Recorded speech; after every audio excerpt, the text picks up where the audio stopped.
singles, welcome back to my channel. So this is part 2 of my what is an exorcism video thing. Yeah, because there's a lot of information and I didn't want the first one to be super long. So if you haven't seen the first one, you might be a little confused, so I will link it down below. You should probably watch that before this, because then you're gonna be like, what? This is already confusing as it is. Like, I'm already confused with like the first half, let alone the second half. So, as like a quick little recap, I said what the definition of an exorcism was. It's mainly used in the Catholic Church. Priests and bishops are the only ones that can actually perform exorcisms. There's 2 types, major and minor exorcisms.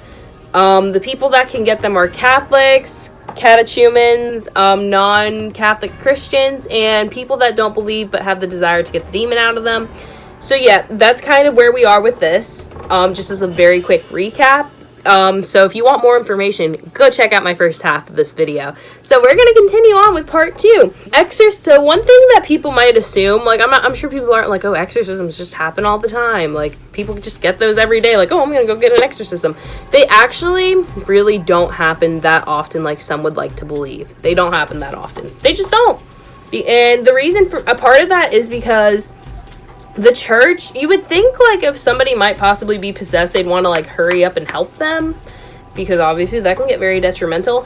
So the church kind of holds off on them unless they're a last resort, because it's like they want to make sure everything else is factored out. They want to make sure the person that like needs one truly wants it, because it's not, like I said, it's not like The Exorcist where it's like, Reagan is possessed, let's give her an exorcism. Like, the person has to truly want it, because if a person truly doesn't want to have an exorcism or have a demon released from them, which I know most people probably would, like if I had a demon in me, I'd be like, yeah, get that thing out. That's probably like the assumption most of us would have, but believe it or not, it's like that's not how it is. It's like they have to make sure, like, I'm not saying you have to be like super religious, but it's like one of those, you have to have the right intent with getting one, not just, oh, get this thing out of me. It's like you have to be like, yes, I want the evil expelled from me, yes, I want to be back in God's grace. So they don't happen that often, believe it or not. Also, all things involving exorcisms, like how to do them, when to do them, who can perform them, who can get them performed on them, it's all in the Code of Canon Law. That's all I know about that. A lot of the stuff I'm saying is in the Code of Canon Law, which I guess is like, because like I said in my first video, there's nowhere in the Bible that actually says when to get, like how to, there's no like Bible step-by-step, here in the Bible is where it says how to do an exorcism. Like, the Bible technically doesn't even say like perform an exorcism. It just says, you know, to drive out the demon with the power of Christ. I know, power of Christ compels you to exorcise. But no, really, like, that's kind of why they were doing that. It's like you drive out the demon through Christ. So that's kind of, like, really the only thing about it. Like, there's not, like, again, not a lot in the Bible. So a lot of these priests and, like, bishops that have done it, they, like, take notes on, like, what they did. And, like, you know, like, they kind of write a whole summary down and, like, you know, put it in this Code of Canon Law. Kind of like if you're in the U.S., like in the U.S. courts, if there's really big cases that happen, like, for example, like Roe versus Wade versus Roe, however you would like to word that, that was like a really big case, and they like wrote down what happened to make it like a common law, if that makes sense.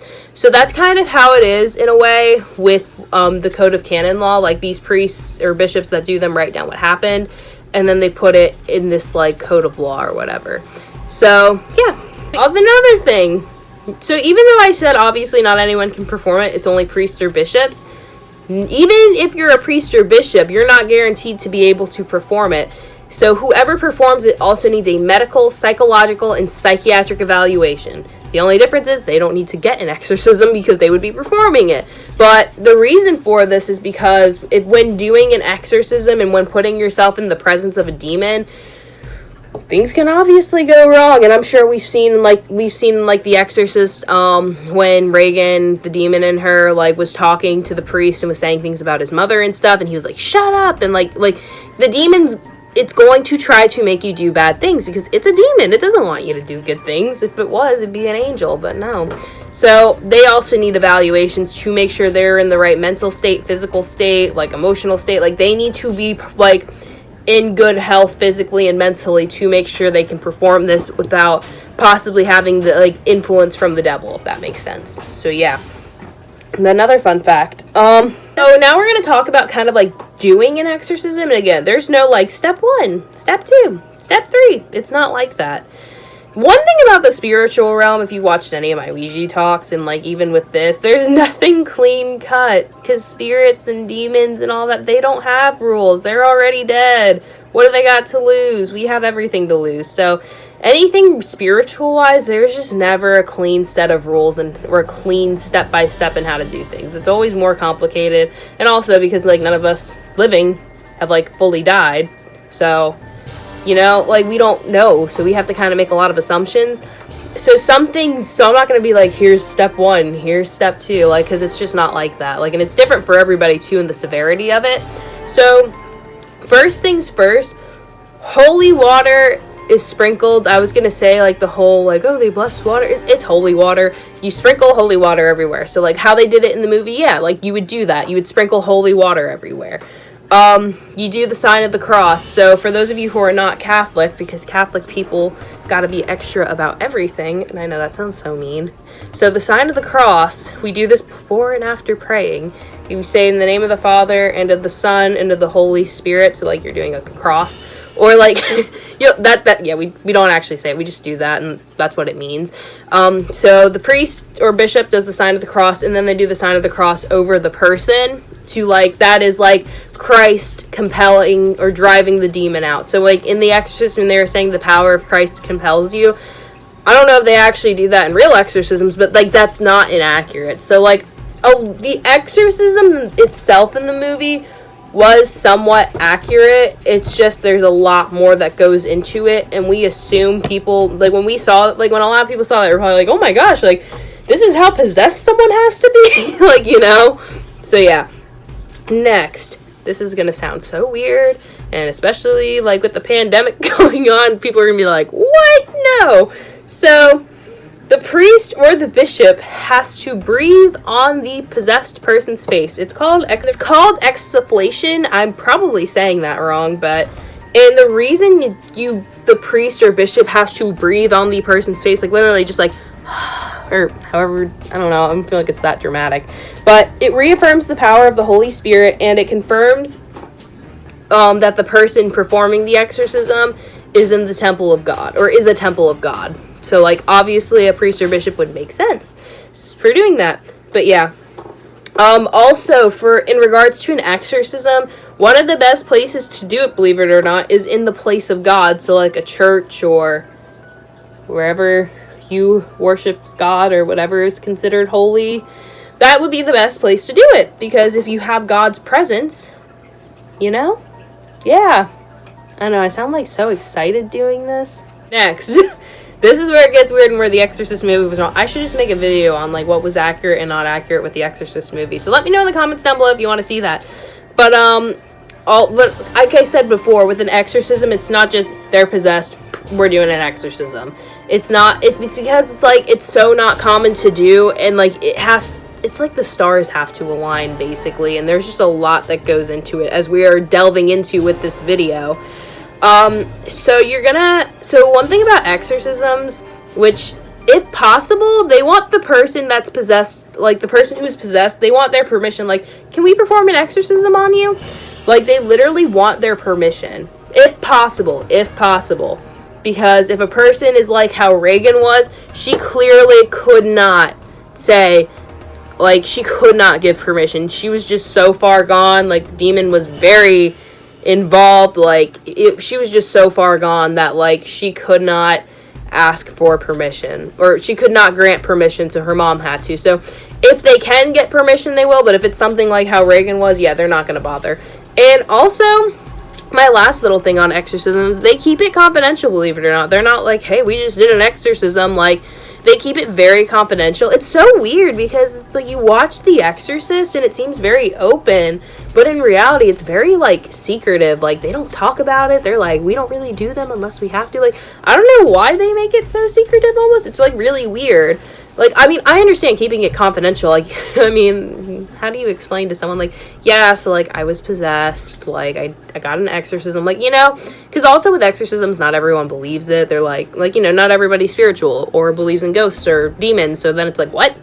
But, yeah, they keep it really confidential. They make it, like, but they make it almost, like, so secretive. Like, it's really hard to find, like, the in-depth things on it, because it's, like, it's so not common. Like, they don't do it all the time, and, like, when they do, they make it, like, it's almost like you're trying to get a passport or something, or, like, trying to get, like, a citizenship status. Like, they make it, like, which I'm not trying to compare it in that regard, but, like, you know, like, with things like that, there's, like, a lot of steps you have to take to get that. That's almost how this is, but obviously not in as extreme of an extent. Like, but they make it very hard. Like, you have to do a medical, physical, psychological evaluation, then you have to be either Catholic, not Catholic, but Christian, or you're trying to do baptism or confirmation, or you just want the demon. Like, you have to meet so much criteria, then the priest or bishop has to meet so much criteria, and then, like, they have to feel like this is a last resort, and, like, I mean, obviously, if it's of the dire need, they'll try to pick up the pace a little bit, but, yeah, it's, like, it's so secretive, there's not much about it, and, like, it's really hard to, like,